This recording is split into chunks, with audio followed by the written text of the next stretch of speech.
everyone, and good morning. Welcome to our live feed update for August 15th. I'm your host, Taran Armstrong, and with me today is Mary. How you doing, Mary?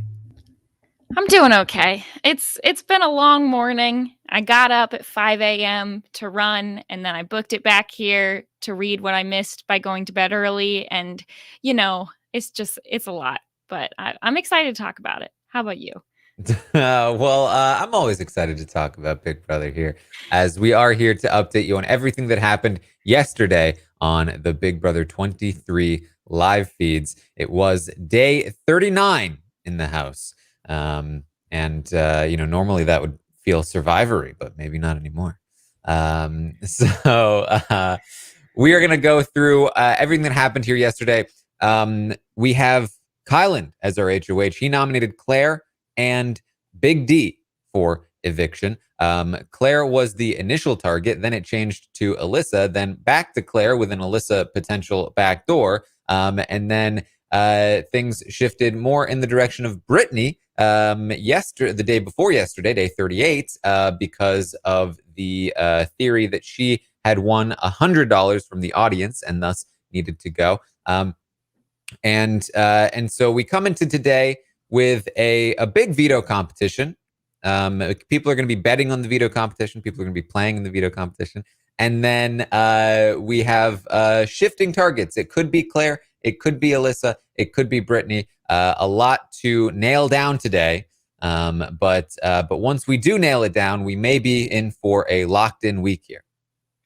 Yeah, things changed a lot, and there's a lot of people who are still not 100% settled on what they want to do.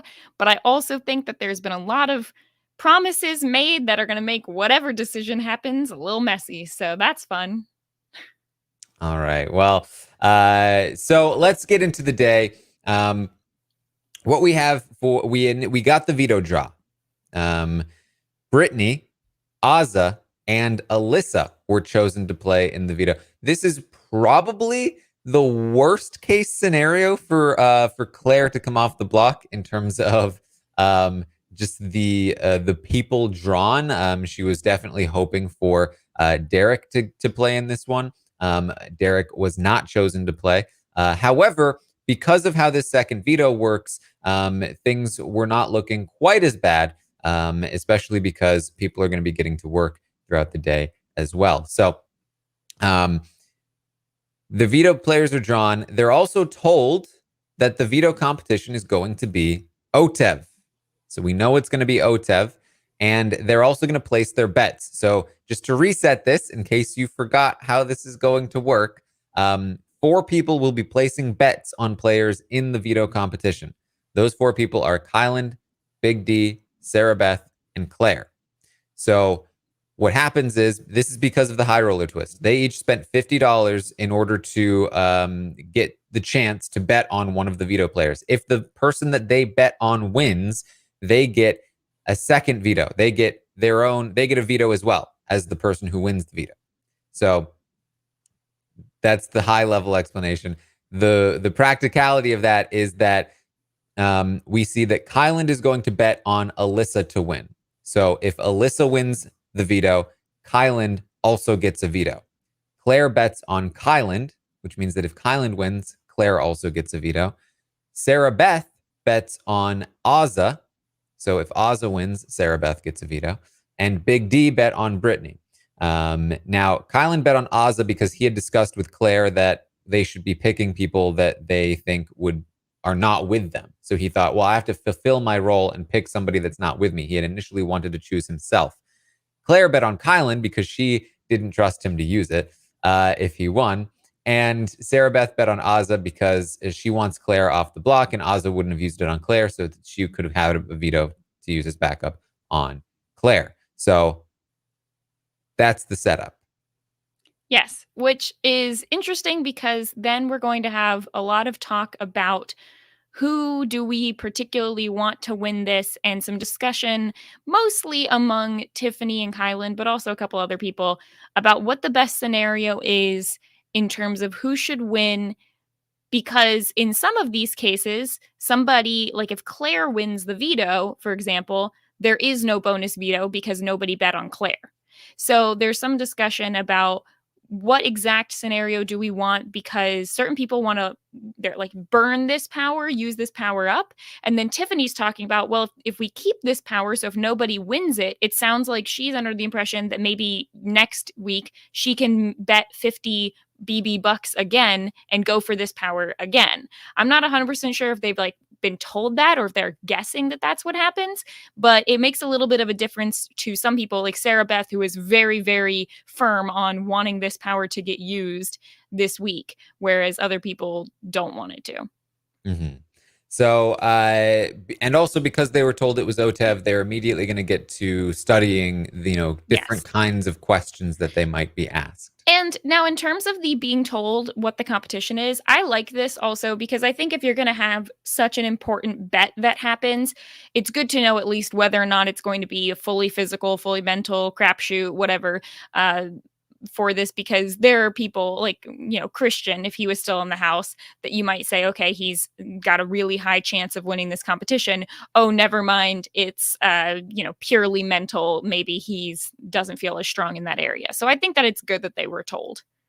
Yes. So Kyland is going to talk to Tiffany. They're running through the options for the week. Now, the night before, Kyland had talked to Hannah and had either lied or maybe he just misinterpreted what Claire said about her targets. He was under the assumption that Claire was targeting Big D, Xavier, and Azza, and that because she was talking about 3 separate Cookout members, that she was the best and safest target, even though Brittany may have $100 in the bank.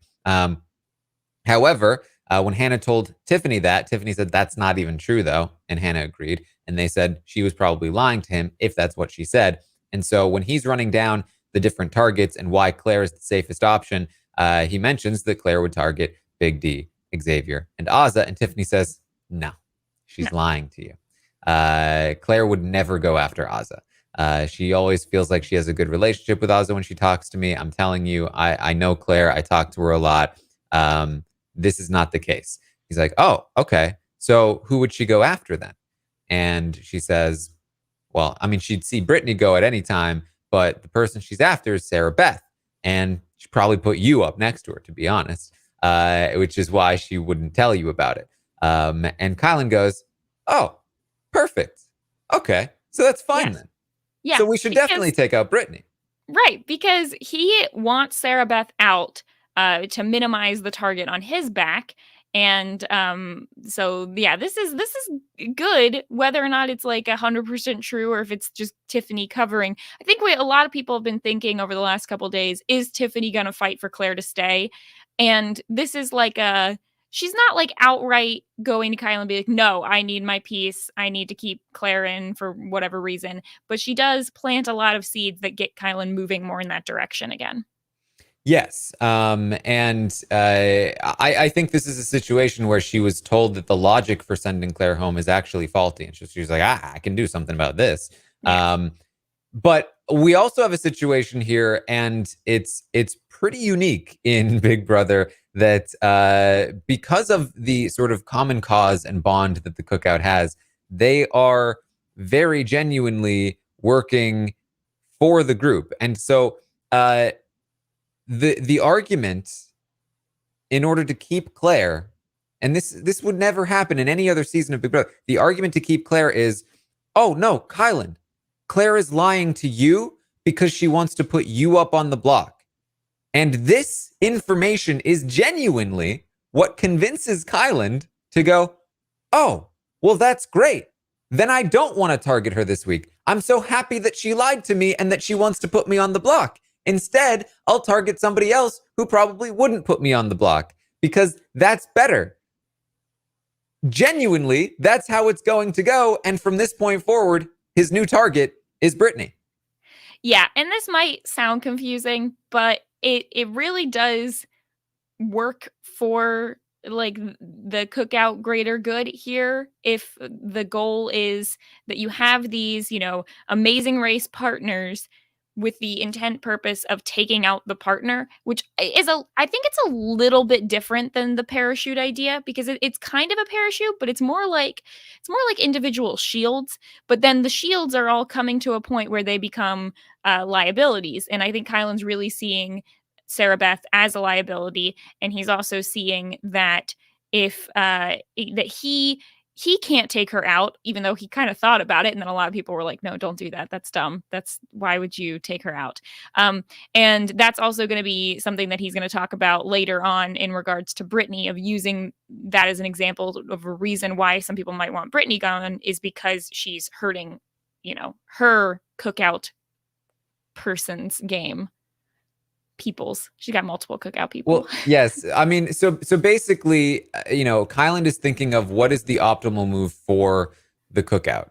And there is a part of him that feels like, the excuse to take out Sarah Beth this week is the idea that he would go up on the block next to her. He's not really concerned about that because he knows he would stay. In fact, he wants to go up on the block next to her. So what he's feeling is that the logical argument makes the most sense for Claire to leave because she named 3 Cookout members. If she's no longer naming 3 Cookout members and only naming one, him, then that's great. Whereas Brittany, who knows what she would do, in addition to that, Brittany is dangerous because, again, they suspect that she got $100 from the audience and banked it all, which means that if she gets another $100 next week, then she will have $200, will easily be able to compete in the following next week competition, the roulette one, where we have, sort of further discovered that this is the case, that basically whoever wins the next high roller game, which should cost around $125 to play, they will be safe. They will then choose one of the nominees to take off of the block. They will have to do that. They're forced to take one off the block. And the replacement will be randomly chosen on the roulette wheel. The person they pulled off will be safe from that draw. They will be safe from that draw. And the HOH will be safe from that draw. But everybody else will go into the roulette wheel and have a random chance of ending up on the block. That is next week's twist. Do we know if that's pre or post veto? That, I believe, is pre-veto. It's post noms, pre-veto. So in addition to that, if she gets a third $100 in the third week, then she would be able to afford what we believe is the essentially coup d'etat twist, where you are going to take a coin, or you're going to win a coin. If you flip the coin, if it lands on the right side, then you take over the HOH anonymously. And so basically what this looks like for the Cookout is that of the top 6, 4 of them are in there. Xavier, Hannah, Tiffany, and Big D. Only 2 non-Cookout members have gotten $75 or $100, and it is impossible to afford the second power without at least getting $75 or $100 at one point. It is additionally impossible to get the third power without getting $100, I think at least twice, or at least close to that. Or maybe at least once. So what that means is that basically, if you aren't able to get any more money, everybody else is already priced out of not only the second power, but not only the third power, but very likely the second power as well. And that means that only 2 non-Cookout members can afford the second and third powers for the most part. Those people are Derek X and Brittany. And that means that if they want to mitigate risk moving forward, removing Brittany from the game is a high priority, because then they're eliminating one of the people that could theoretically afford one of these powers and to screw up the Cookout. So that's the argument for Brittany. The only thing holding Kyland back from going through that argument is the fact that Claire was naming 3 Cookout members, but the fact that she's now only naming 1 Cookout member, according to Tiffany, says, okay, well, now Brittany is the bigger threat because of this money. However, isn't something else worth considering? He says to Tiffany. What about the other person? What about Derek X? This is probably the best time to take a shot at him. He's not competing in this competition, and we don't want him getting that coup d'etat power. But Tiffany says, no, that's not not the way to go. It makes no sense for you to do that. You would lose his vote. It's not what we should do. Brittany is the easier call here. He says, okay. Now, I wonder if Tiffany feels better about publicly stumping for Derek X because he's not her, like, assigned person. Like, they're going to talk about, like, secret allies, invisible allies. It's almost like at some point Tiffany decided that Derek was better for her game than Claire was because Claire was the obvious person. But she's making it become a little bit obvious that she's switched onto the Derek X train. Yeah, I think to a degree. I think Obvious I to think the people, viewers, at least. Yeah, I mean, I think people know that she likes Derek, but I think that like her willingness to cut Claire. I mean, she is willing to cut Derek as well, but she says that it doesn't make sense. And to be fair, pretty much everybody else in the cookout is also going to say the same thing because Kyland keeps saying like, I could do Sarah Beth, I could do Derek. I was like, no, like that's going to make it so obvious that we're all working together. Yes. However, I will say that I actually don't think it's the worst move in the world. Maybe not for Kyland. I mean, Kyland is just continuing to destroy his relationship with Derek X. So at that point, it doesn't matter. But I ran through the scenarios yesterday on Twitch, and I actually do feel like it probably is in the best interest, certainly of the cookout, to take out Derek X this week. For sure. For Kyland, maybe a little bit less so. You do run the risk of potentially exposing something, but the thing is, it's not all you're exposing is Kyland. I think you're linking Kyland and you're saying that Kyland is now working with Xavier and Alyssa and Sarah Beth, and you say that that's a foursome now, and you put Derek X up against Big D or something, and you have the votes with that foursome, and you're not exposing anything really. But they are not currently thinking along those lines, much to the cheers and adulation of the audience, and as they hope that the cookout continues to not think along those lines, the lines that I would think in. Yeah. So they're going to talk about who they want to win the veto, and they mostly say that the main issue here is we just can't have Brittany win. Brittany, that's not going to work for us, which is going to be complicated by the fact that Azza and Big Z are also like, got to get Brittany to win this. So the odds are not as good as they could have once been. But at this point in time, Kyland says the first person they should try to get to win it is Claire, since there will only be one veto. And then next would be me. And then next would be Derek, since no one voted for him as well. Yes. So the day before, on day 38, Kyland was talking about how he wanted the second veto, to be used and burned this week so that he was in control of the renom when it happened, as opposed to in future weeks when they might not be in control of the renom. It might be some other HOH. However, Tiffany goes on to talk to him in this conversation about, she explains that she did get $75. And I think theoretically this could still be a lie, and maybe Brittany did get the 75 and Tiffany did get the 100. I think there's still some confusion about that. However, she says she did get the $75 and she spent 50 of it playing in this competition, this high roller competition. And I guess how it worked is that you spent $50 to roll some balls up a ramp, like it was Big Brother Canada 9, and you were Jed trying to get back in the house. And the basically, as long as you got one ball in, you would place a bet, probably, I would assume. I guess how this would work is like the higher score you get, the person who gets the highest score, meaning like all three balls in the least amount of time or whatever, they get first pick, then second, third, fourth, fifth. If for some reason more than 6 people played, I imagine that then they would eliminate people by scores. But basically, all Tiffany needed to do was land one ball, and she would have been able to place a bet in this competition. However, what she says happened is that she rolled one ball, landed, second ball, landed, then went for the third when she didn't even need to, threw it, and it knocked the other 2 off, and she ended up with nothing, and she wasted her money. So again, this whole story could be a lie, and she could still have $75 or even $100 for all we know.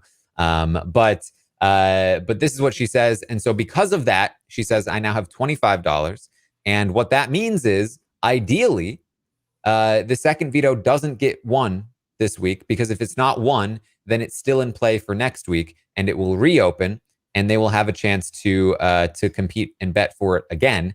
And the people that originally spent their money on it, none of them get it. They'd have to spend more money again. And very few people are going to waste their money on the second veto when they can have, the roulette thing. So she says, I can play for the second veto again next week. I'll just spend all my money on that. Nobody will think that I'm going to do that. And then I can probably have control of the second veto next week. And so he says, okay, that makes sense.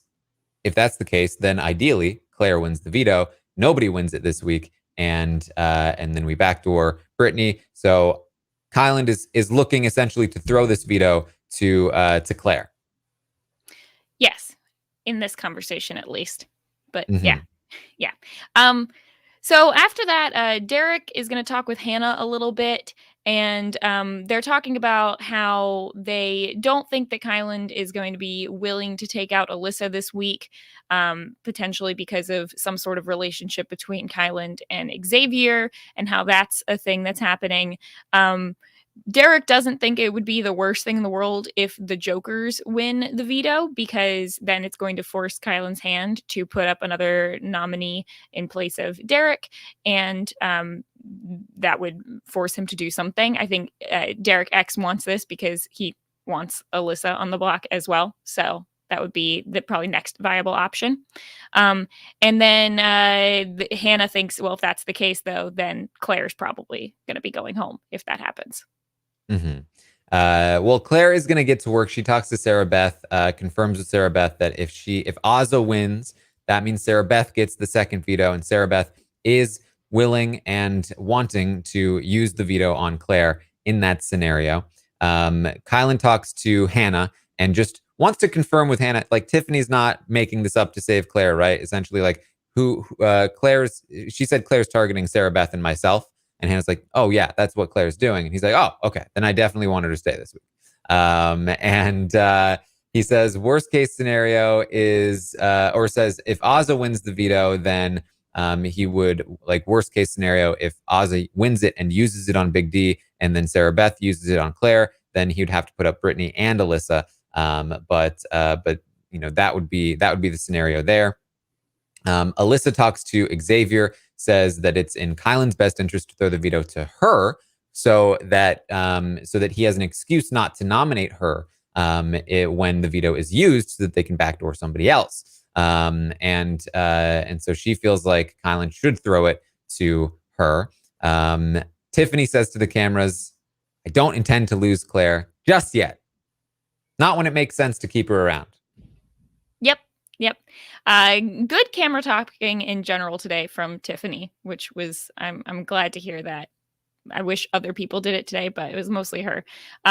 There's also during this time just like a lot of prepping for Otev by lots of different people. A lot of talk about whether or not people should make piles or not. Well, the optimal pile making strategy was discussed. Yes, because there's also a lot of people working together, which I was trying to think if there's a whole lot of times in the past where we've had just like very blatant like ideas of like, I will give you this hand signal if I need help answering the question, or like I told this person to run up the wall in a certain way that's not the optimal way to do it, and I'm going to create a pile and hand things off to this person.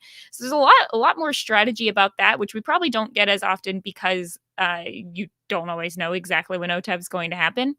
So yeah, this is interesting. This is a bit later in the day that Claire, Kyland, Alyssa, and Derek are plotting out how to play, how they're going to play Otev. That Big D had talked about earlier in the day, that he is wanting to try to make sure that Kyland doesn't win, and is thinking maybe he'll just follow Kyland around. But that got out, and Claire let Kyland know that he was going to do that. So they came up with a counter plan. They divided the backyard into zones, trying to predict where Otev would be, and trying to coordinate where they would go to search for names, and how they were going to search, if they were going to search shallowly or with depth, and try to search every name in their zone, or try to just like run around. Kyland's strategy was to go through the middle and to essentially tire Big D out if he did want to try and follow him. So they predicted that Big D would stop trying to do that, because Kyland would essentially get too far away, and it wouldn't be worth Big D's time. And so lots of different things like that. They did again also they weren't sure if they were allowed to help from the audience viewpoint up in the balcony essentially. And so Alyssa was just like, if for some reason I don't know the answer to one, I'll just look over to you and you can mouth it to me. And so lots of different kinds of strategies being planned out. I loved this. I thought it was very fun. I love that these are all gamers and they're all just thinking about the way to break this competition and to optimize their own positions in it. So I think what's also cool is like this is the kind of thing that people talk about on the internet. It's the kind of thing that like Purdium makes videos about, but it's not the kind of thing we hear a whole lot in the house. And it seemed like at one point in the day, it was like on one camera, you have Brittany and Alyssa asking each other questions and quizzing each other. And on the other camera, you have this group discussing their plan. So I thought it was really interesting to listen to. It doesn't end up being like wildly important until we can see it on camera. But also, I don't know if you guys have mentioned it at any point. I really like this like balcony situation during the competitions. I think that's fun that they get to be up there and get that view. So big fan. Yeah, that's good. Kyland continues his talk with Hannah. He wonders to Hannah as well, should we take the shot at Derek this week? And she also shuts it down. She says he needs to go soon, yes, but it doesn't make sense for you to do it, Kyland.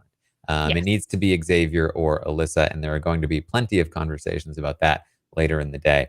Azza talks with Brittany and Big D. They talk about how they want the veto to be used as long as none of them will end up going on the block. Azza really wants to see who Kyland would nominate. She's like, I just want to see what he would do. I want to force his hand. And Brittany's like, well, I don't want to use it if it means that you go up, Azza. And she's like, no, I don't care. I just want to see what he does. They talk about, okay, ideally they throw the veto to Brittany because if Brittany wins, then Big D gets the second veto and all three of them can be safe. So that would be great. And Azza doesn't really want to win because if she wins, that means Sarah Beth gets a veto and then she's safe. And she wants Sarah Beth to be an option this week to go home. And so she doesn't want Sarah Beth to have that veto. This is when Big D talks about really doesn't want Kyland to win either. Yes. So I'm trying to track, I guess the way they're saying that all of them would be safe would be that Derek would take himself down and then Brittany just wouldn't use the second veto or would take Azza down if Azza was a replacement. Basically, how they believed that the second veto would work is that the second veto actually goes first, a replacement is named, and then the person who won the actual veto has a chance to veto the new replacement or the other original nominee. So basically, if Brittany wins, then Big D would take himself down. Brittany could not go up as the replacement, as a veto holder. If Kyland decided to put up Azza as the replacement for Big D, Brittany would then be able to use her veto to remove Azza from the block, and all three of them would be safe. So that is their ideal scenario at this point. Azza's gameplay, while not being like particularly strong, is very fun to have someone in the house who does this. I talked about this a lot during the last season of Big Brother Canada, but like it's fun to have someone who kind of doesn't care about what's the best social strategy thing to do and is kind of there to be the person who says, you know, I just want to see Kyland have to make hard decisions. That'd be fun for me. She's still very upset with him, and that is not going to change throughout the day. No. Hannah talks to Xavier about Kyland and how they are kind of feeling like he should be the first one to go once they hit the 6. There's going to be more conversations about that throughout the day as well. Kyland talks to Derek and lets him know that he wants Brittany gone. Brittany's going to be his target this week with the back door, which Derek is cool with, even though he would certainly prefer Alyssa. He doesn't think that's going to be able to happen. Tiffany talks to Hannah, and she lets Hannah know that she believes that Kyland intends to take Big D to the final 2. She thinks that it's very telling that Kyland has never told her about his genuine final 2 with Big D. And Hannah's like, I believe, but what if they don't have one? She's like, no, they have one. She's like, yeah, okay, I could buy that. Tiffany says, and this is interesting because this is the first time I've heard this from Tiffany. She says, once we hit 6, honestly, all 3 of these guys need to leave first. Hannah, though, not into that plan. She's like, I don't want to go to the final 3 with Azza. I'd rather be there with Xavier. Tiffany's like, okay, that's fine. But it's clearly in Tiffany's head. And this is interesting. Yeah, it's interesting. And they talk a little bit about like who could beat each other in competitions, and Hannah's going to say, well, I think we could beat Azza. I don't think that that's going to be the biggest problem, and if we both were there with her at the final 3, or maybe I'm mixing this up, maybe this was Tiffany who said this. Hold on. All right. Tiffany said that she thought they could beat Azza. Yes, Tiffany said that she thought they could beat Azza, and she said it doesn't matter at that point because if we get to the final 3, then we would both just take each other, and as long as she doesn't win the final HOH, we're okay. It's interesting because I think that Xavier is someone who doesn't get brought up a lot in terms of being like a jury threat. And I really don't know. I could see the jury going in multiple different directions because I think that Xavier's playing a decent game, but he's not a like super out in front kind of player. And so I think that depending on the arguments, both Tiffany or Chada could make a good argument against Xavier, which I guess is what Hannah is banking on here. But I also feel like, I don't know, I hate to say this, but I feel like Xavier is the type of person who could get to the final 2 and then people would just, for whatever reason, want to give him the win, even if he didn't have that argument. I don't know. I feel like I see that happening. Xavier's also a lot more likely to have won a bunch of endgame competitions, which gives you a lot of momentum heading into the end. But also something worth noting, something that Tiffany certainly I think has noted, is that when Kyland was asking everyone his questions, one of them was who is the most influential person in the house. Tiffany was the leading option for that question. Xavier was the other one. Yes. And so, and Tiffany is aware of that. And I'm wondering if that is part of why she is now thinking maybe she doesn't want X near the end quite as much as she had initially thought. Hannah, though, not quite on that page yet. But again, we've seen Tiffany do this before. And if this is really in her head, we will probably see her try to push this agenda with Hannah a bit more. This is, of course, her best bet heading into the final 3, thinking that Azza would not take Hannah, Hannah would not take Azza, and that Tiffany would basically be guaranteed final 2 in a spot where she probably wins. The problem, of course, is how do you actually get to that final 3 from the final 6, given that Xavier and Kyland are big competition threats here. Yeah, that also reminds me when you talk about the Tiffany being most influential thing, that information seems to be out that she was voted most influential by a lot of people.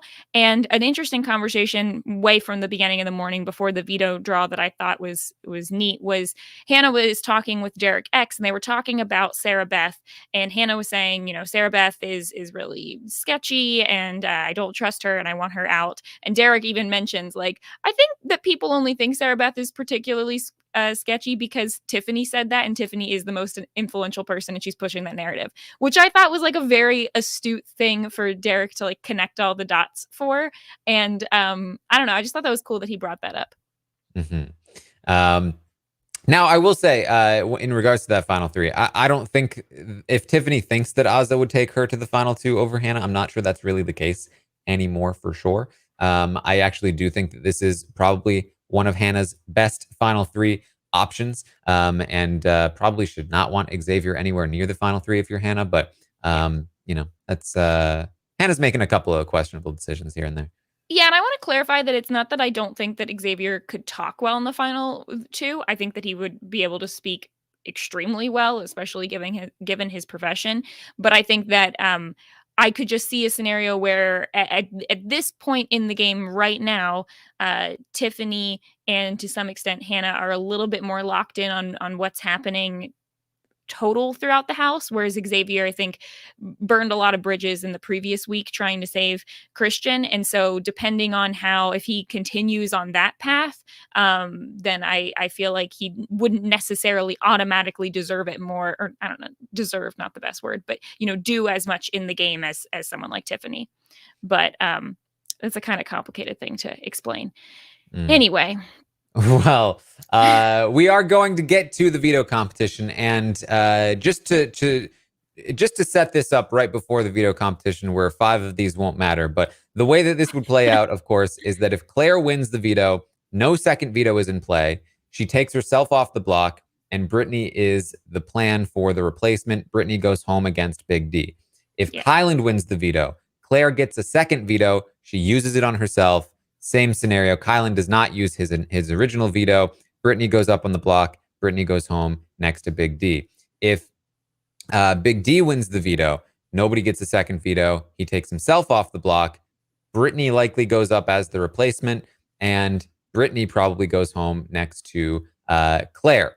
If Alyssa wins the veto, then Kyland gets a second veto, and Alyssa does not use her veto. Kyland probably uses his veto on Claire. Brittany goes up. Brittany goes home. And then if Azza wins the veto, then she may or may not use it on Big D, depending on if Kyland threatens to put Brittany up on the block, or she knows Kyland's going to put Brittany up on the block. Sarah Beth may or may not use it on Claire, considering that that Kyland may end up having to put multiple people on the block.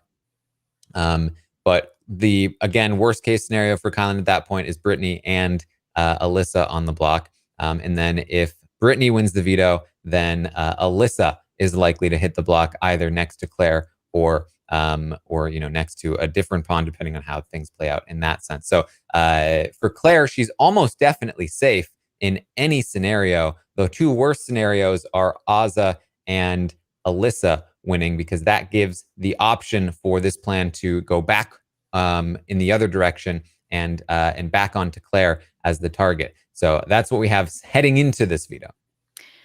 Yes.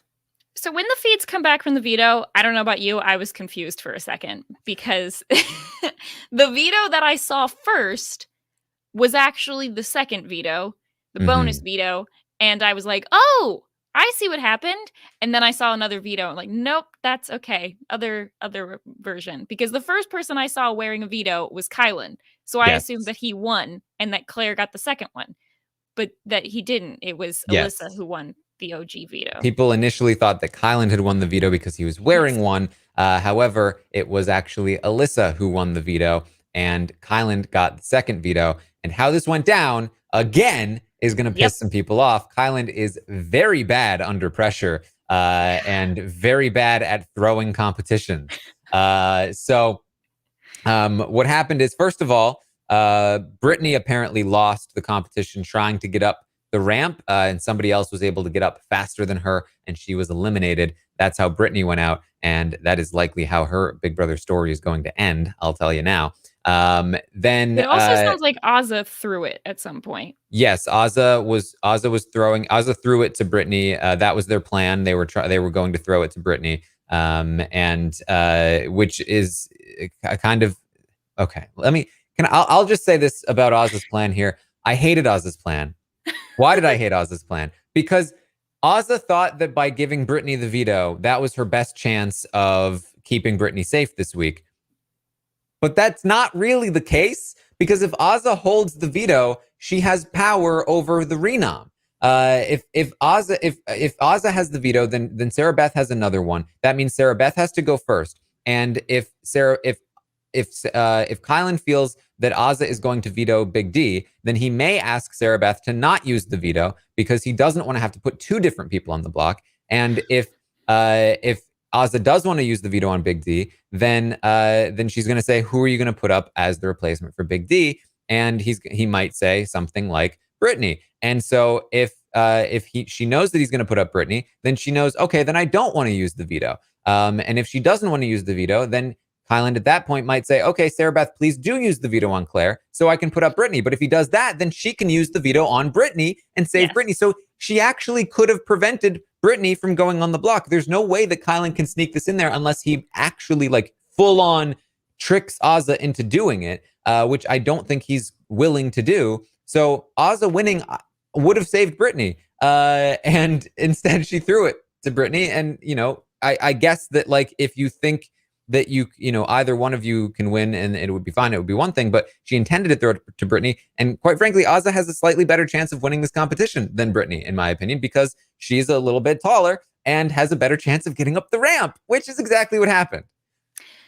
Yeah, so that, look, you have to understand that they don't get pen and paper in the house, and so they can't write out all these scenarios, and Azah spent a little bit too much time talking with Derek about how he was going to, like, block Kyland, and that was most of their planning, and how they were going to throw it to Brittany. Mm-hmm. They spent a lot of time talking about how they were going to throw it to Brittany, and not if they should throw it to Brittany. I don't think they're used to wielding social or genuine power in the house, and so they thought that, like, it has to be 1-to-1. You can't actually use power to gain influence, and, like, that's not something that they've done before because they've never held it. Did you want to break down all the other people, or just get to the final round? So we get to the final bit here. And basically what happens is that it's very, very obvious that it comes down to Alyssa and Kyland very obviously throws the competition to Alyssa. He does so by taking two of the answers and just staring at them for a period of time that was apparently absurd. And while he's doing that, Alyssa runs up and wins the competition. He later goes on to explain that what happened is he did intend to throw the competition, but when he picked up the two things, he was like, oh crap, what do I do now? Do I throw away the right one? No, that's too obvious. Does that mean I throw away the wrong one? No, if I throw away the wrong one, then I have the right one and I have to go win. So what do I do? And while he was genuinely, freaking out about that, it just became incredibly obvious that he was throwing the competition. Yeah, and it's, like, also extremely transparent that the reason he's doing this is because he doesn't want to put Alyssa up. And he doesn't have as good of an excuse to not do it. Oh, it's going to get worse, guys. It's going to get worse. It's bad. Yeah, and so this happens, and it's so obvious that immediately following this, it's like everybody walks in, they got the vetoes, little quick celebration with Alyssa, and then Tiffany and Derek and Claire are so mad. Well, I should say Claire and Derek are extremely mad. Tiffany's in the room with them, feeding off their emotion. I don't know how mad she actually is, but they're like, it was super obvious that he threw it to Alyssa. Claire at this point is like, okay, I guess that's it. I guess he wants me on the block. He doesn't want me to come off because otherwise he would have won and let me get the bonus veto. But now he doesn't. So I'm not okay with this. Derek is very upset by the situation. And he's like, okay, this confirms it. Kyland and Sarah Beth are just working with Xavier and Alyssa. And, I may need to now reveal some things about last week and how Kyland knew that Christian was going home the whole time and didn't say anything. So yeah.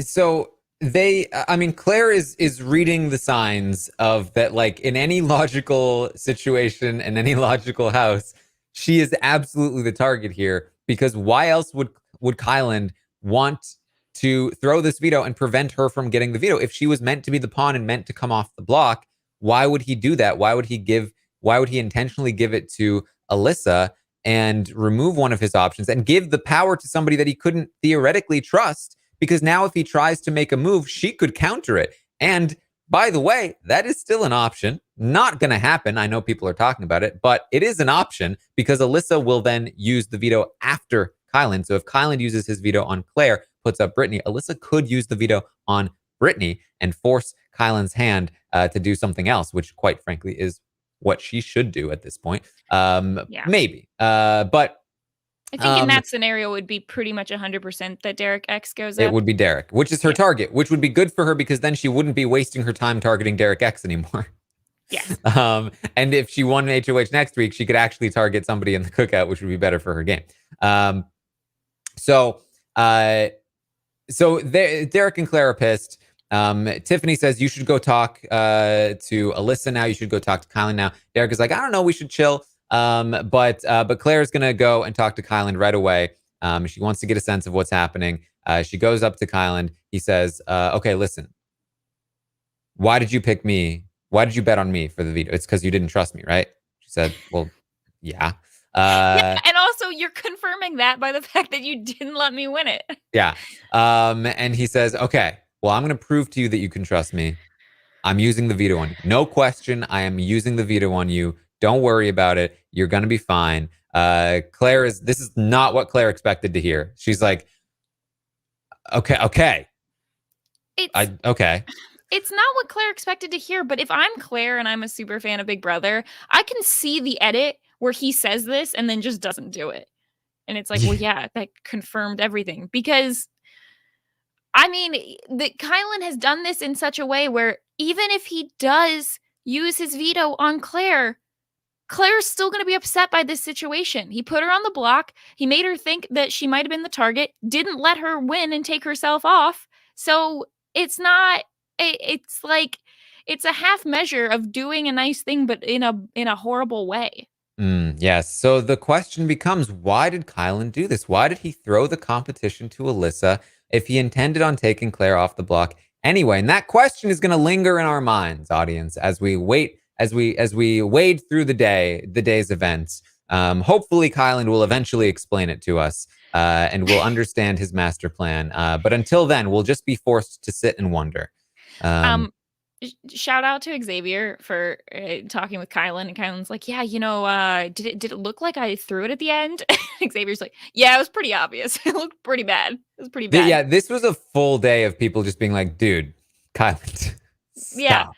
Yeah, this was like Matthew von Ertfelde like levels of like doing really well the whole time, and then can't, oh no, guys. I didn't look at me. Oh, shoot. That's a painful reference. I just watched a lot of Survivor Amazon. Kyland talks to Big D and he lets him know that Brittany is going to be going up. Big D begrudgingly accepts it. He kind of fights back a little bit by saying, but don't you think Brittany's the only one that can beat Alyssa now? And he's Kyland's like, no. Nah.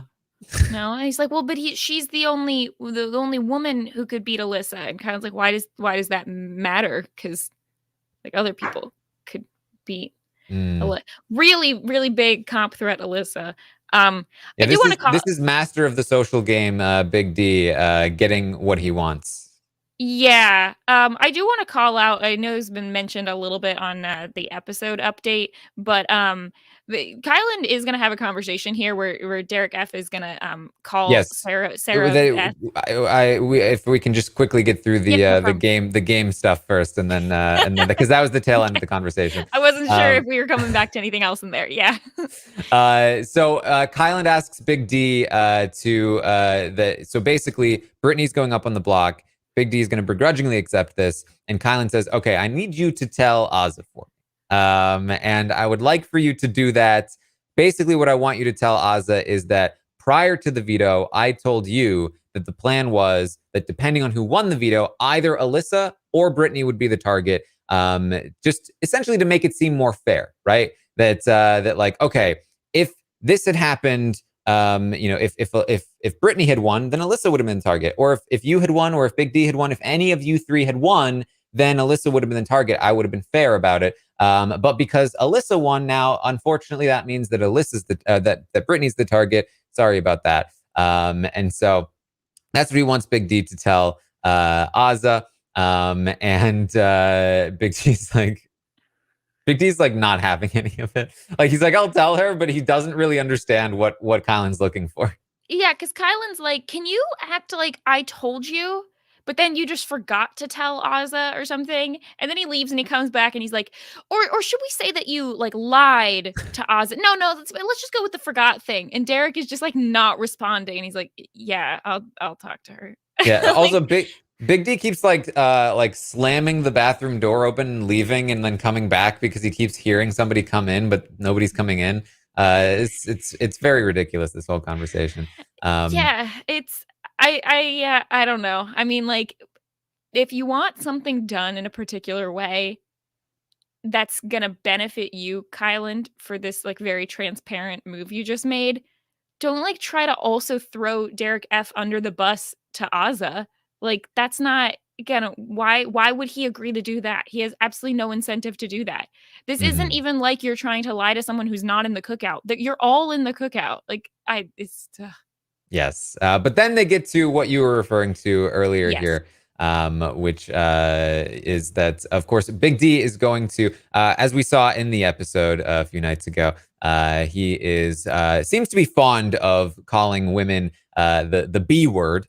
And Kylan kind of calls him out on it, and says that he's never called a woman that in his life. And Big D says, well, yeah, well, you're straight. You're not allowed to do it. I am allowed to do it because I'm not straight. The funny thing is, if there's a funny thing, is that to the best of our knowledge, Kyland is not straight. Yeah. So there's that.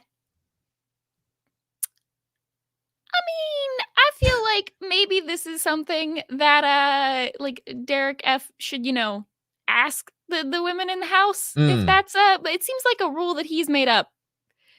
But okay. Not great. Really not my favorite thing. I was actually kind of surprised that they even included that in the like edited TV episode with no bleeps or anything, but I guess anyway, I don't know. Yeah. I just feel like if someone ever called me out on something, like even if I assumed it was okay in the beginning, I would take their word that like maybe it's not coming across great.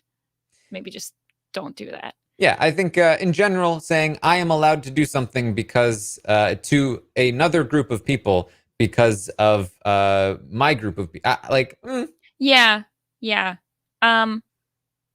Yeah, it's not my favorite in general, but I'm glad that Kylan did call him out, especially because it's like this weird line of, Kylan's talking a lot about how he wants Sarah Beth out, and but then some people are using that as sort of an excuse to like then trash Sarah Beth in front of him, which I'm like, I think that he still like likes her as a person. This is a game move that he thinks would not be great. So anyway, and then Derek F says that he's going to keep acting like he's mad at Kyland, and Kyland's like, well, I don't know if you need to like go that far, but okay. Yeah, that has been a side plot of it's so irrelevant, but basically Big D's whole thing this week has been I'm gonna pretend to be really upset with Kyland all week, and like to the point that he's just like constantly trash talking Kyland to Azza because she's mad at Kyland, but then he goes up to Kyland and he's like, oh, it's so hard pretending to hate you, and it's like why are you even doing it? I don't know. It's a Big D plays his own game. So Derek, in the meantime, is going to have a conversation with Xavier, and he says, Xavier, you're a hard guy to pin down. Have a conversation with, man. Like, yeah, because Xavier doesn't like you when he wants you out, dude. He expresses some skepticism toward Kyland in this whole situation, and I think this is Derek trying to prep, like, I may have to jump ship from Kyland. I may have to, as you said, like rat Kyland out and try to separate the Xavier and Kyland duo that may be forming or whatever. And so he expresses some interest in, hey, what if you and Alyssa and me and Hannah could work together, something like that. That could be beneficial to us. Yep. And Xavier's just like, yeah, okay. I'm mad that you got $100. I don't like you very much. Yeah, I don't know. I wish that some people would be better about hiding their feelings towards people. I mean, I know it's really, really hard when you're targeting someone to pretend to work with them and pretend to like them. That's actually something that I think Derek F had mentioned in his conversation with Kylan, was like, hey, after this situation goes down with the veto, if Brittany does go up, I'm gonna need to like sleep in the HOH room so I can hide from her as well. So yeah, I know it's a tricky thing to do. Sorry, did you have something else on that? Well, so yeah. I mean, Xavier though does like this proposal overall, and he's going to talk to Hannah about it. And they talk about how Kylan's so obviously through the competition, and how basically how bad he is at the game. And so Hannah's going to try and pivot this into, and what I think that means, Xavier, is that maybe we actually should keep Sarah Beth around a little bit longer, because if everyone's going to go after Kyland, we'll need Sarah Beth as the person that he goes up next to. And Xavier's like, okay, yeah, that makes sense. And she's, what that means is that Alyssa should go before her. Xavier, oh, damn it. I walked right into that one. Yep. And she does say, though, ideally, Derek X goes next. Ideally, it would be Derek X, then Alyssa, then Sarah Beth. And that's because, again, the $100 is an issue that they need to take him out before he's able to afford one of these twists or buy one of these twists. And Xavier says, oh, well, he approached me about maybe forming something. I think that maybe this would be a good idea to sort of like cover our bases in the meantime before we target Derek X. Hannah says, no. I don't want you to take this deal. I want you to sort of like essentially like sideline this. Don't accept it. I don't want you and Derek X with a deal with each other because you and Alyssa need to target him. I don't want Alyssa not targeting him. I don't want you guys having a reason not to target him. So I don't want you to take this deal. Yeah. So we've reached a really interesting point in the game where there are some members of the Cookout who are like, I want to actively have my person, Hannah with Derek X and Kylan with Sarah Beth. I want to have them go so that I'm not looked at as much of a target and so that they don't have the potential of winning powers that could mess up things for the Cookout in the future. And in some ways, that's like a really good, like for the team sort of selfless move. But then there's also the element of, if you get down to a point where, Xavier has Alyssa, then Xavier is going to be seen as within the Cookout. Like if you have the Cookout plus Alyssa left, people are going to be like, okay, Xavier, this is a problem. And then if you like don't want to be the last one left with your person, because then if that person, even if they're on the block, if they win the veto, then you have a higher chance of going home.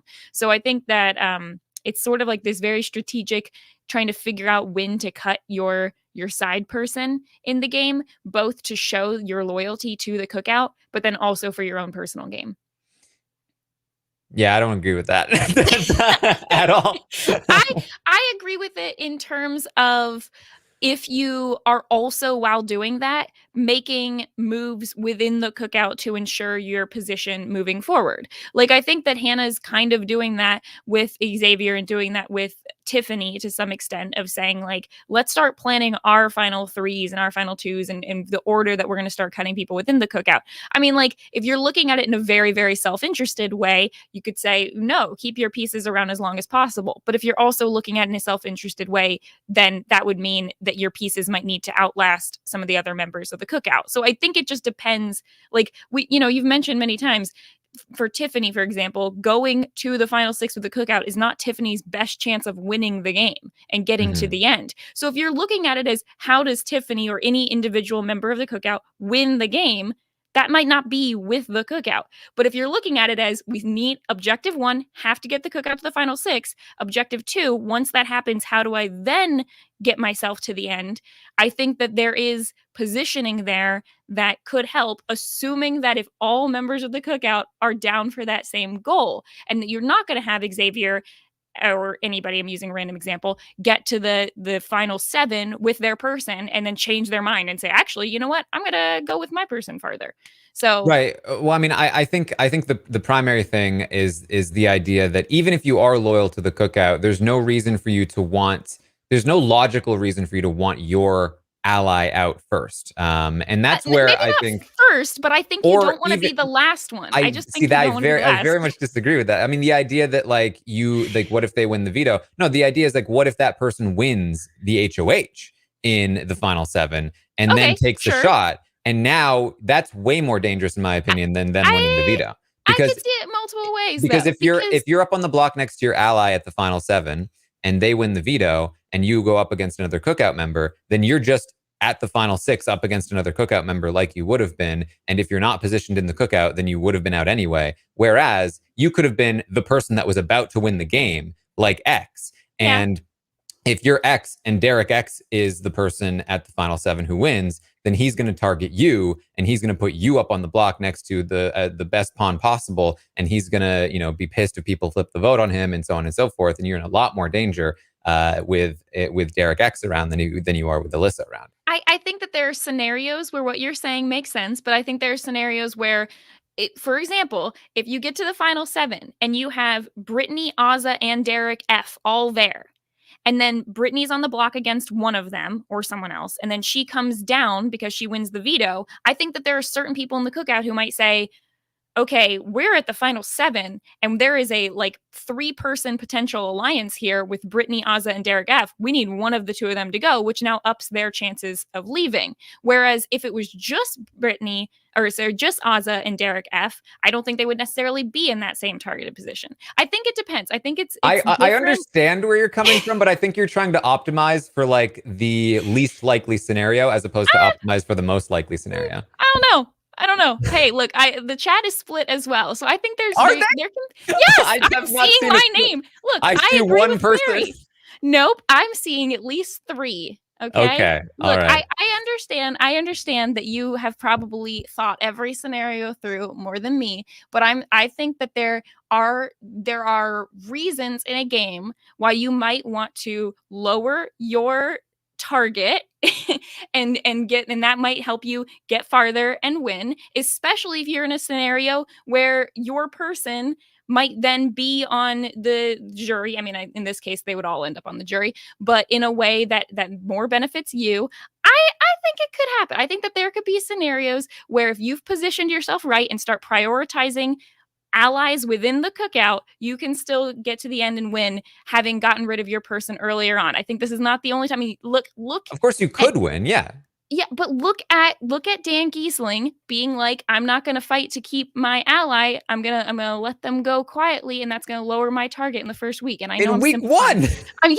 Yes, but there when are he had no choice. Where this happens. Dan Giesling absolutely did not do that in any other future end game weeks. It's you know what? We'll see what happens. But I think people are definitely targeting people because they're trying to keep their people around. Like, I think it hurt Xavier more than helped him to try and keep Christian. Because of the way that he went about it, because he didn't have the social capital to make it happen. You're pretending that all of these people are going to somehow be able to keep their people around in a smooth way? Yeah, that's exactly what Tiffany has done. It's exactly what Hannah has what they've done with Claire. You know what? It's fine. It's what they did with Hannah when Kristen was HOH. You're sounding a lot like Kyland to me. No. with your warped logic here. Wow, this is not warped logic. It's just a difference in opinion. Okay. Because also, I mean, something else to talk about is that I think the primary thing I disagreed with initially is that nobody in this house is talking about what you're talking about. Nobody is using that logic. I didn't say they were. I'm saying that I can see a scenario in a game why it can be okay to try and make sure that you're not the last person around with your people. I think that the very obvious logic is no, keep your people around as long as possible. Then you have the best chance. You got the most allies. I think that there can be beneficial. Text Taran or Mary to 97979. I think that there are beneficial reasons for lowering your target and losing your person, not first, not immediately, not in a messy way, but there are ways where that can happen without trying to keep them around till the very end. I think that you can get too obvious about trying to keep. Well, yeah, if you do it incorrectly. And everyone thinks signs have shown that more people in this house are going to do it incorrectly. From what we were talking about. I disagree. I think it's related. All right. Well, this is far off track because again, this has nothing to do with any of what they're talking about in the house. Him. I think sometimes you just need a nice little argument. People can agree with you. It's fine. It's fine. I'm gonna say you're in general more of the expert. I like to throw out alternative scenarios. This feels very condescending. I don't think it's condescending. I think you just sometimes you have to argue for argument's sake. Okay. Again, to get back to what we were talking about in the game, Derek is going to talk with Azah He feels like Kyland, Sarah Beth, Alyssa, and Xavier are probably working together at this point, and he is concerned that there is some sort of power group in the house that he is not able to see. And Ozza is kind of like, oh, I hadn't thought of that. Yeah. But yeah, I think that Ozza should be at least thinking about like what potential people could be doing that, because I think on the surface level it's like maybe he's just calling out, the Cookout, but I think that there's also a lot of plans within the Cookout that completely don't involve at all. So I don't know. I think if I were her, I would love to see her be a little more skeptical sometimes. Well, I mean, I think she recognizes that that there is a power group in the house, and it's her group. Yes. Yeah, I mean, I do think that's true. Yeah, I think that's true, but I think, and it's like if Derek's saying, "Oh, what if there's this, a 4-person group, with Alyssa in it as well and Sarah Beth," then Oz is gonna be like, "No, that's not the case." But there definitely is something with Kyland and Xavier that Ozza may not be a part of. Yes, but she is concerned in this conversation that they are worried about that he's worried about the Cookout. Yes. And that is what he's referring to, and that's what she sees that he's Yeah. referring to. And I think it's impossible. I mean, they all know, like, at some point it's gonna become obvious. Yes. So Kylan talks to Alyssa, and she's wondering about what the plan is here. What are we doing? What is the plan for the week? Do you want the veto to be used? Do you not want the veto to be used? And this is it's just a very long and meandering conversation. Yeah, I don't know. I listened to it and I didn't take as many notes on this one because I'm like, it's long. It's late. It's long. Okay, yes. So, yes. Well, what happens here is that he tries to kind of talk about like, well, there is a thing that we're gonna be doing. We're gonna be doing a thing. It's like okay, like what is the thing that we're doing? Well, there's a plan.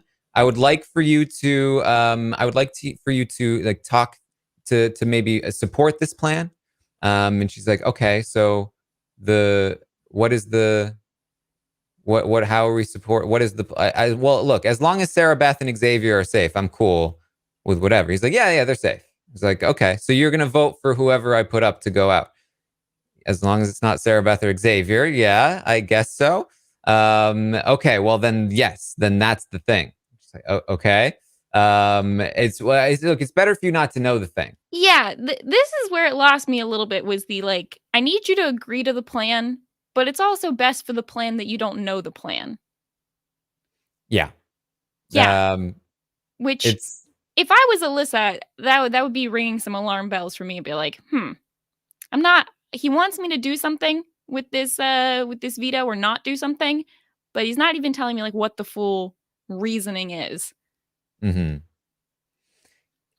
It's a very strange conversation. I mean, it's super weird. It's very Kyland with his like sort of weird sort of logic of it's better for you not to know. It's we've got this this thing going on, especially because everybody else knows the plan. Like, why doesn't Alyssa? Why aren't you not just telling Alyssa? I don't know. I don't know if Kyland is like, I mentioned that it's great that Tiffany talks to the camera. I need Kyland to do a little bit of this and clear some things up, because, like, is he worried that if Alyssa knows the full plan, that she might start talking about it to other people, which is going to make it seem even more obvious that he was trying to save Alyssa because he wants to work with her? It's a whole lot. They're talking about like who's at the top and bottom of your list, and she says, well, like the two people who are the current nominees are the ones that I'm least worried about in the house, but Derek X and Brittany, those are the people at the top of my list. And he's like, okay, so you're gonna promise to vote for whoever I want to evict, right? It's like, but why don't you just tell me who it is, who you want, who's going up, what's the plan? Mm-hmm. Yeah. Yeah, and later she's gonna talk to Xavier and just be like, "Yeah, it was kind of weird. He feels like I shouldn't know because that's easier for me." And he asked me who's like on my list, and Xavier's like, "That's nonsense. He shouldn't. Like, you. I hope you didn't answer him." Like, well, I said this. He's like, next time, just give him the runaround the same way he gives you the runaround. Yeah, yeah. I also love that when Alyssa's talking, she keeps mentioning Sarah Beth um, as someone that she doesn't want, to go up. And I can't tell if this is like a Kings related thing or because Alyssa's like trying to be like, hey, I know you're cool with Sarah Beth, so like not her. Hmm. Except he wants Sarah Beth gone, so Yeah, yeah, which is that, and that's the thing. It's like, okay, I don't know. A lot of it, it's very like surface level. Like we're missing a lot of the reasoning behind both of what they're saying. But hmm. oh well. Kyland is going to talk with Xavier. He confirms with Xavier that Brittany will be going up on the block and that she will be going home. Xavier is very cool with that. Kylan talks about how he really wants Sarah Beth gone next week. And Xavier's like, I get that, but Hannah's saying it's got to be Derek. And Kylan's like, yeah, that makes sense. We do want to prevent him from getting that third power. So I guess I have to live with Sarah Beth for another week. Yeah. And I love that Kylan asks Xavier if Alyssa would vote 100% to vote to evict Brittany, and Xavier's like, yeah. He's like, okay, maybe I should have told her that in the previous conversation. Could have Hmm. just gotten that answer there, but okay. Yeah, and Alyssa's gonna tell Derek F that she doesn't know what's happening right now, but that Kylan didn't really tell me anything when he spoke. And so Derek is like, yeah, I think Kylan's gonna use the veto on Claire. So Hmm. I don't think we had mentioned this earlier, but there was a brief moment when Tiffany had brought up like the fact that she does want Alyssa to use the veto and she'd rather Alyssa use her veto on Claire in order to try and like pull Alyssa away from Kyland some and not do exactly what Kyland wants, but to do something that benefits Tiffany instead. So that was another interesting thought there. I don't think it really goes anywhere, but something interesting she Hmm. brought up. Yeah, that would not fit in with exactly what Kylan is looking for. We're still No. wondering why did Kylan throw that veto? We're still wondering. Big D's going to talk with Ozzy. He lets her know that Brittany's going up. She's disappointed, but she actually he says the only other option at this point would probably be for them to pitch that Derek X should go up instead.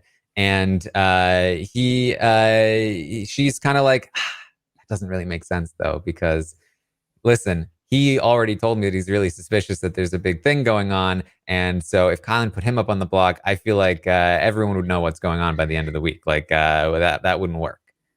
Yeah. And it's interesting because like every time this Derek X thing gets brought up, it's either by people who really, really want him gone, or a couple times by people who say, well, the votes wouldn't be there. And it's the people who are saying that it's usually because they don't want him gone anyway.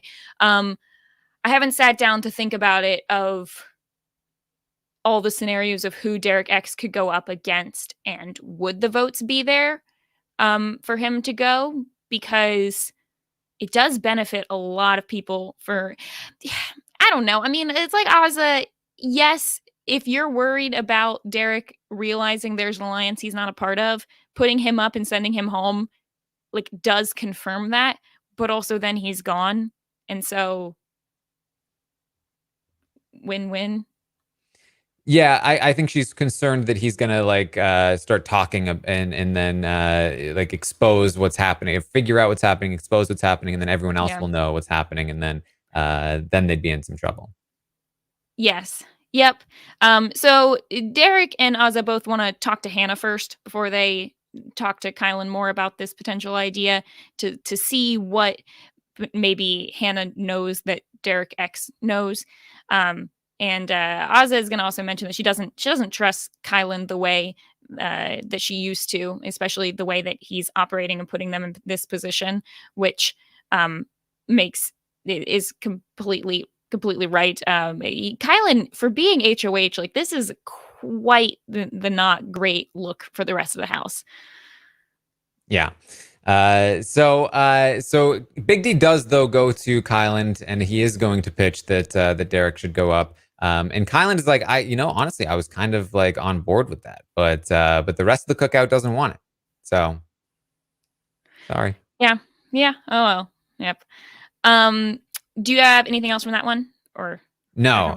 So yes, Sarah Beth is going to talk with Kyland and Derek. Or Kyland explains to Sarah Beth first, but then explains to both Sarah Beth and Derek. He says, "Hey, look, okay, I've got something to explain to you guys. All right, I've got something to explain." He's such a weird way. Why do you think Claire bet on me in the veto competition? Because she wanted a veto. No. Why else would she pick me and not somebody else? She doesn't trust you to use the veto on her. Exactly. So why would I then throw the veto? Because you didn't want her to have the veto? No. Because what? What are you? So that I can use the veto on her, she won't have a veto, and I can build trust with Claire, because now I'm using the veto, because clearly she doesn't trust me. She didn't bet on me. So now if I don't win the veto, Alyssa wins the veto, and I get a second veto, and she doesn't have a veto, then I can use the veto on her, and I can build trust, right? And they're like, no, that's dumb. What are you doing? Sarah's like, that's what? Like, you were so obvious when you threw the competition. He's like, yeah, well, that was a mistake. But I mean, I think it was, it was a good plan, right? And they're like, no, that was really dumb. It's like, oh man, I was feeling pretty good about this until you guys started saying this. It's like he had the opportunity to do a big trust, which is winning and allowing Claire to also win and then take herself down. But that he decided to opt for the way smaller trust, which is taking Claire down himself, because he did not want to build trust with her, but changed his mind about who he might be okay going home. Yeah, so not great. The thing is, in theory, this makes sense, right? Like, in theory, Claire doesn't have a veto. You used the veto on her. You proved to her that you were intending to. If she wins the veto herself, then she'll forever wonder if it was really the plan to keep her on the block in the first place. But I think at this point, she's just wondering if he's going to take her down, like, because he realized that she stopped. Like, this made him, I mean, the entire point about nominating Claire anyway, it made her question his trust in her anyway. So I say at that point, almost, if you're gonna burn that bridge, then you might as well just like do it fully and send Claire home. Even, I mean, that's not necessarily the best move, but I don't know. I feel like I don't. I think that strategically it could make sense, but he went about it obviously in a really not great way. And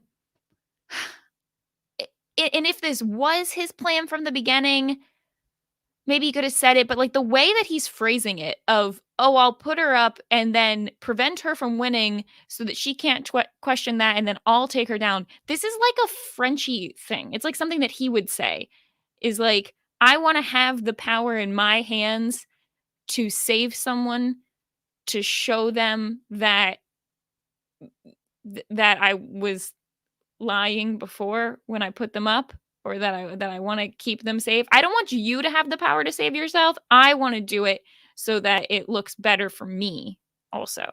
Yes. Well, again, like in theory, it makes sense because you're proving to Claire that what you said at the start of the week is true, that she really was just a pawn and that she didn't save herself and stop herself from being the target. But you're leaving so much more to chance too. Right. Because like Claire has to rely on this, which is going to make her more bitter in the first place because she has to wait until veto night to see if Kylan like sticks by his word instead of Mhm. just feeling safe herself. Yeah. So it was so I like in theory. I think in theory it could work, but the way that Kylan does it, obviously throwing the veto and is one thing because then it shows her like, okay, so you could have allowed me to have a veto and you didn't, so that already screwed it up. He shouldn't have been feeling good about it at that point. And then the second and most obvious flaw in this plan is that you can't tell anyone about it. You can't tell people that you intentionally lost the veto so that she wouldn't have the veto if you intended on trying to build trust with the person by using the veto on her. The whole point of the plan would be, oh man, we both lost the veto. Or like you lost the veto. What a shame. Like, oh, but luckily I have this second veto and I'm gonna use it on you because that was the plan all along. Not, oh, I intentionally put myself in this position so that I could prove to you. No, no. If she knows that, then it doesn't work.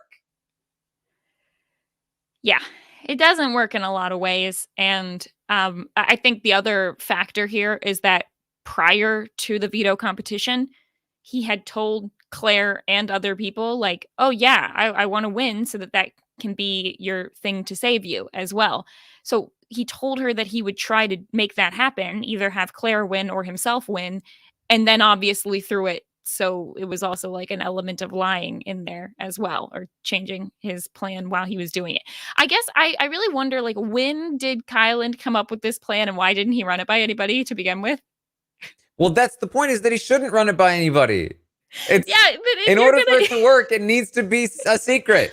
but if you had at least run it by somebody, maybe they could have told him how he could have thrown it more smoothly. I don't think anybody could have told him how to throw it more smoothly, considering how it happened. Well, the three I of feel like them. the way to throw this, by the way, I think this is the way you do it. You very confidently run over, pick up an incorrect one, and then run back like racing, like you're trying to get there first. And don't let it show at all until after you give it that you're like, oh no, I grabbed the wrong one. I mean, I know that might be not great because like, but you can't hesitate. You have to grab the wrong one and think it's the right one and run up there. But with Otev, the questions are so easy generally that it's very rare that somebody gets a question wrong. So Well, it that also was the depends on thing that. that they were all like, it was like there's no way he didn't know what the answer was. Yeah, yeah. So that's why when he was staring at the two of them, they were like, why is he staring at two of them? It's so obvious. I don't know, Um, trip and fall and pretend to be like in pain for a little you while. don't pick up the right answer. That's all you need to. You just keep searching and keep searching and you can't find anything. I feel like Yeah, it's I pretty guess simple, Kyla. as long as no one can see that you're like searching past the right answers if they're there. Hmm. I don't know the vantage point on that one, but you could probably do an okay job of it. So they are the three of them here, Sarah Beth, Kyland, and Derek are going to they're going to come up with an alliance name for themselves. And appropriate to this plan, they're going to call themselves the Flop. It's a good name. Yeah. That it has no ability to be made fun of. I mean, it's not as good as Double D's, which was a different Not quite. alliance No. made up in the day. Yeah, they like at least two of the three of them know this is utter nonsense. So the fact that they named it the Flop is pretty Yeah. appropriate. Yeah. It's almost at this point that they're like, I mean, this is so obviously a fake line. Can we just? I mean, it's just a flop. Can we just not even bother? Yeah. It's like, let's name it the Fake Alliance. Yeah. Yeah. I would like It, to see more alliances that are named off of things that don't have to do with Big Brother. I feel like if you like result for the Big Brother name or like the name that's based on the theme, it just seems a little bit more like corny or something. I don't know.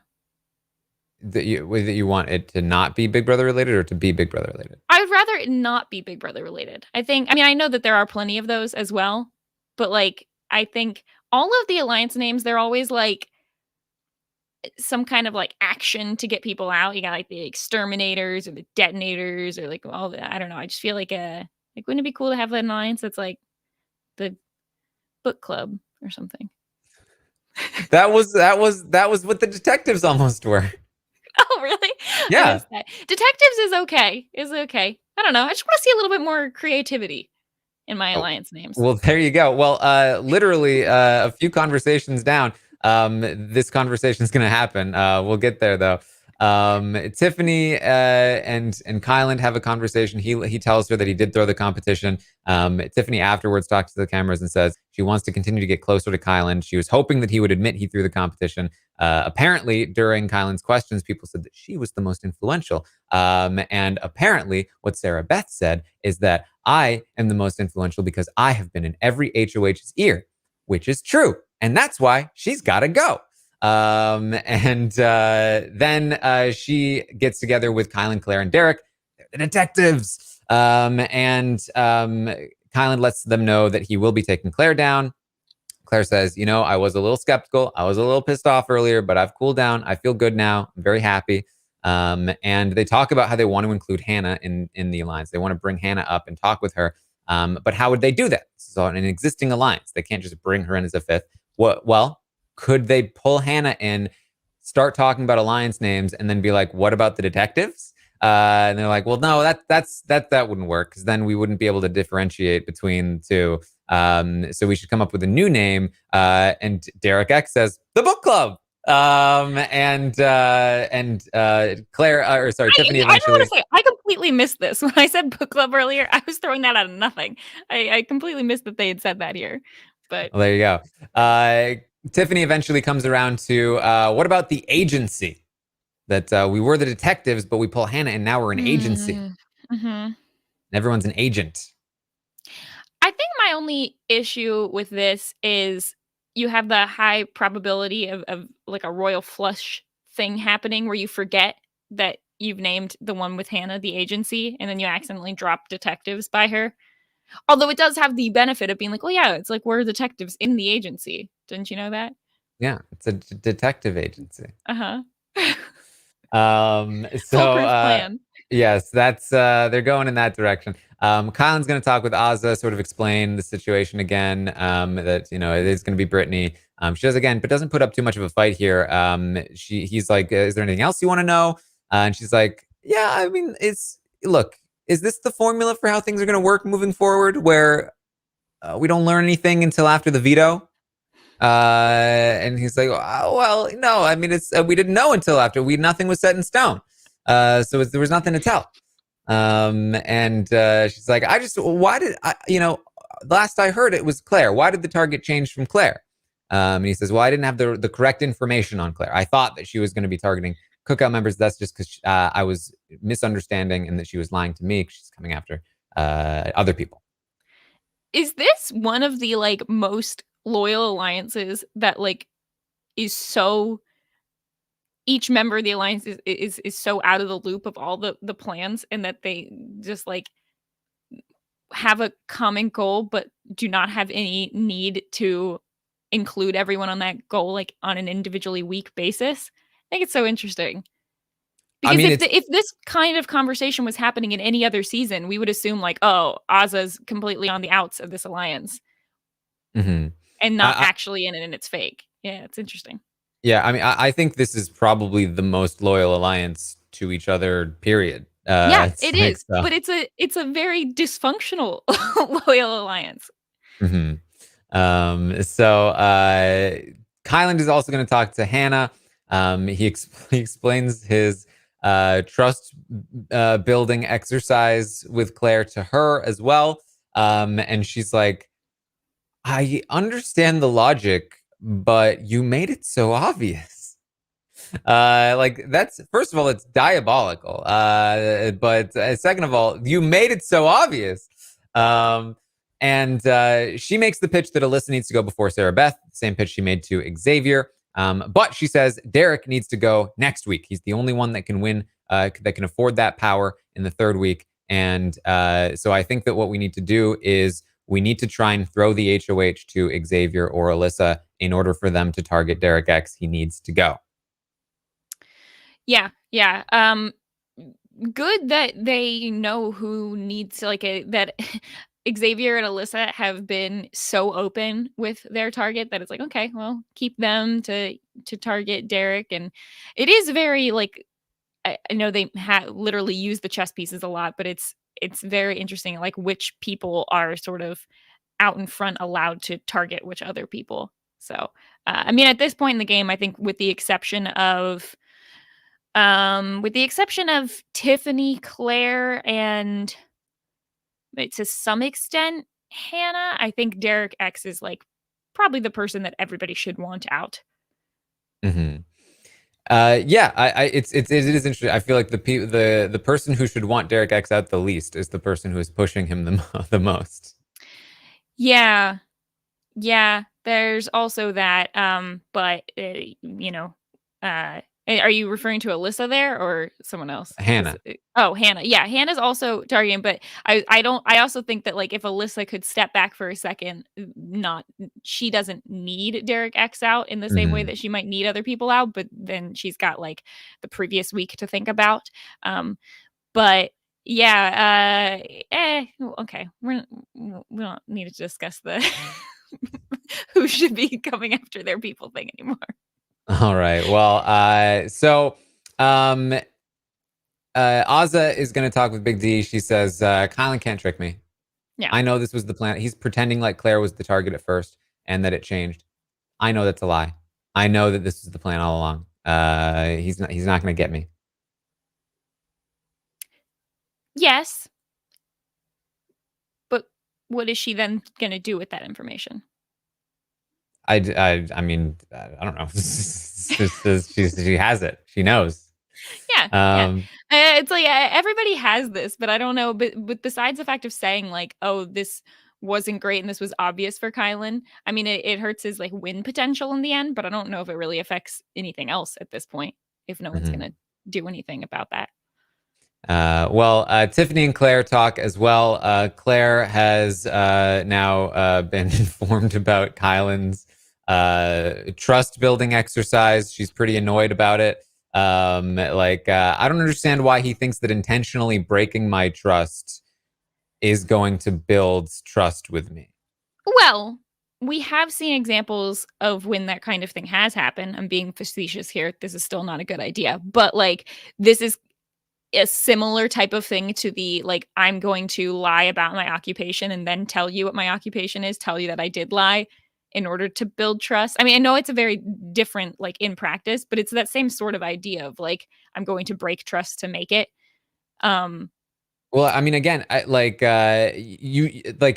think again, like in theory, this can be something that can work because you see it all the time. Like even in HOH that puts somebody on the block, can then come away from that week with them as an ally.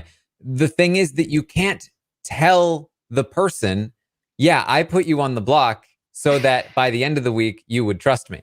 But it's also that's a retro fit for what Kylan did. He didn't put Claire on the block so that he would come like away in the end. Like that is a result at least of what he has happened or is happening at this point based on his changed targets. But he put Claire on the block initially as a target as well. Like I don't think in the very very beginning when he put her on the block it was like with this idea that I'm going to have a tumultuous week with her and then we're going to come away tighter than ever. Mm-hmm. Kyland and Tiffany also have a very late night conversation. Another one of these lovely things where Kyland is woken up at like 4 in the morning, 7 a.m. Eastern, to make a sandwich. And he's going to whisper talk with Tiffany in the kitchen for an hour. And then they both go up into the HOH room to sleep in the bed together. I don't know why they couldn't have just gone up there in the first place and maybe spoken at a normal volume, but that's fine. That's fine. It's okay. I'm not upset about it in any way. It didn't interrupt my amount of sleep and preparation. But then but like how else could we draw it out so long and have to turn up your headphones so loud that when they inevitably cut away that the music just splashed your eardrums to pieces? You're right. I would never want to miss out on that opportunity. So it's my favorite little exciting jolt that happens. That's what keeps you awake, Taran. They do this on purpose because then the little music comes in and you're like, okay, I'm awake again. You have recaptured my attention.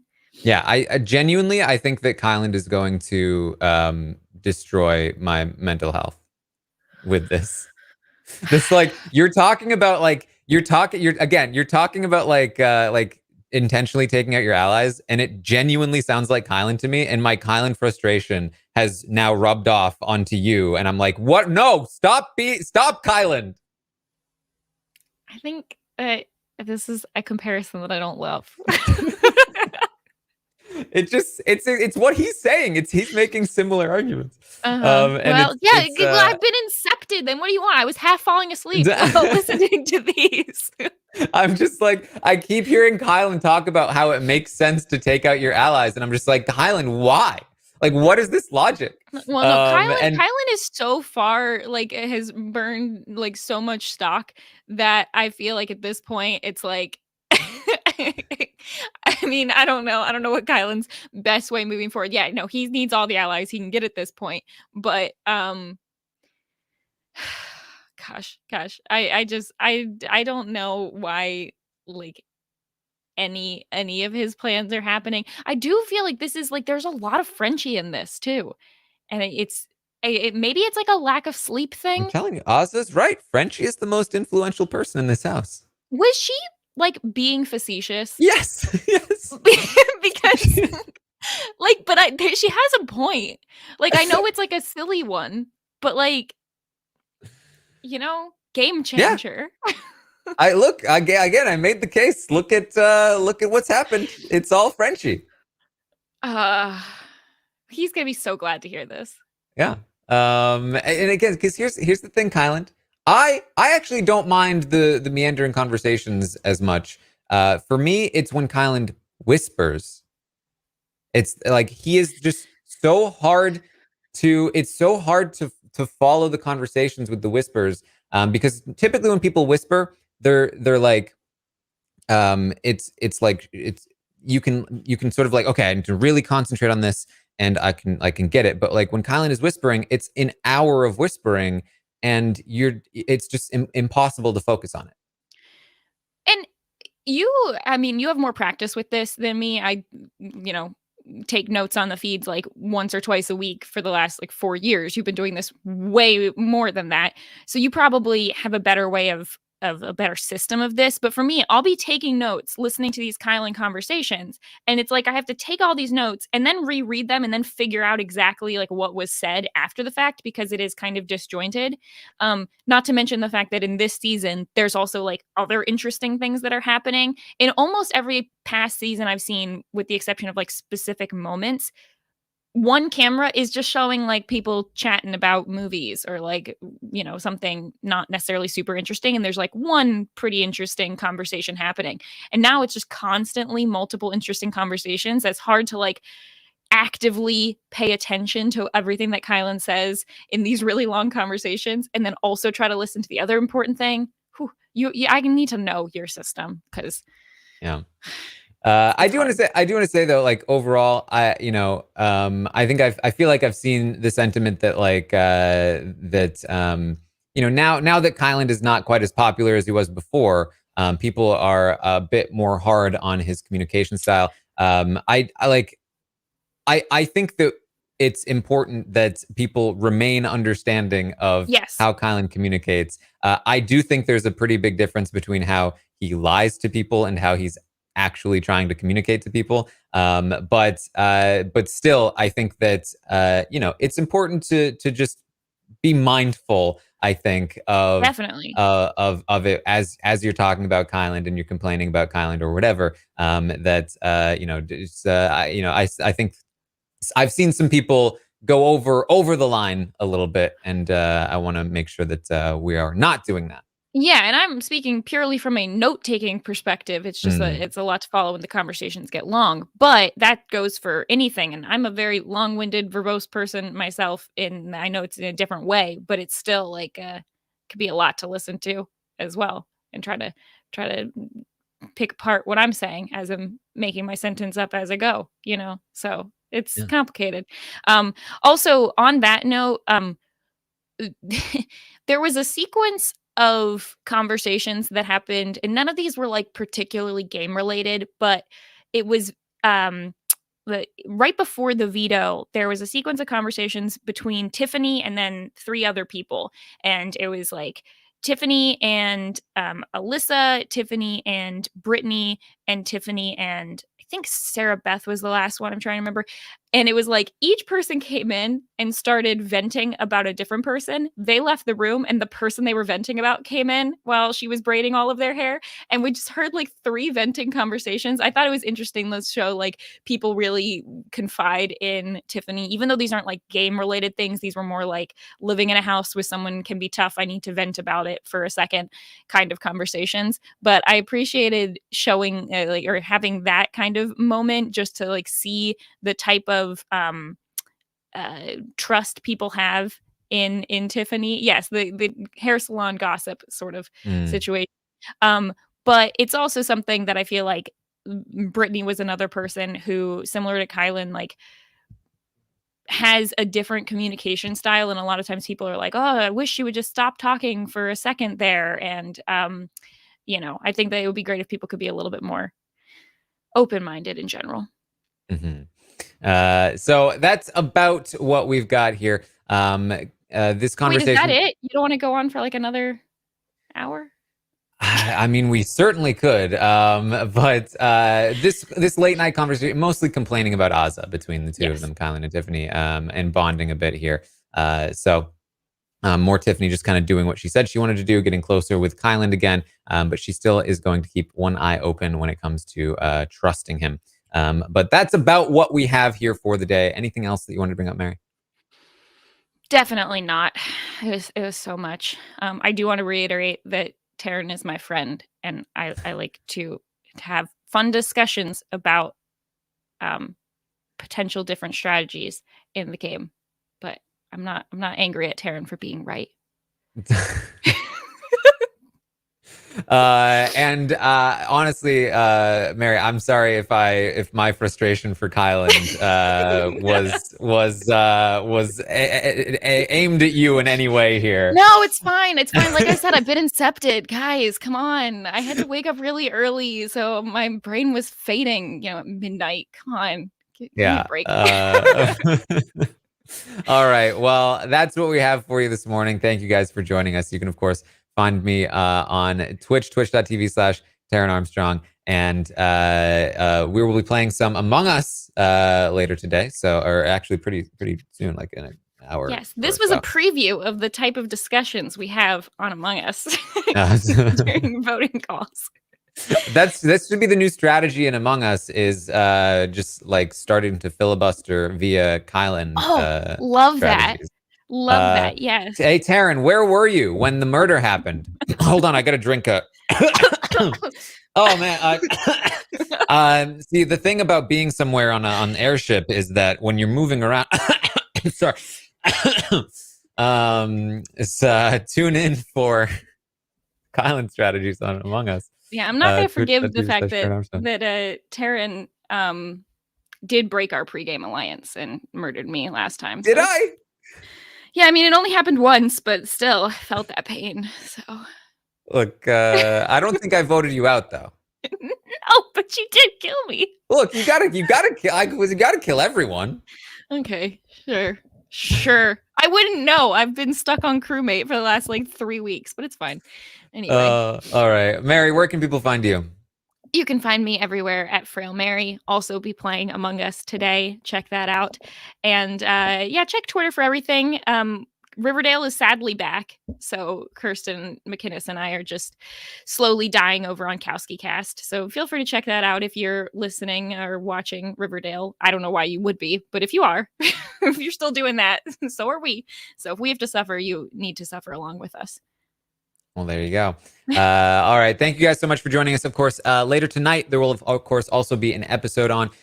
You can find me on Twitch to watch that episode with you guys live. And then after the episode, I'll be on the podcast to talk through everything that went on the episode, to recap it. So that should be very fun as well. Thank you again for joining us, and see all of you next time.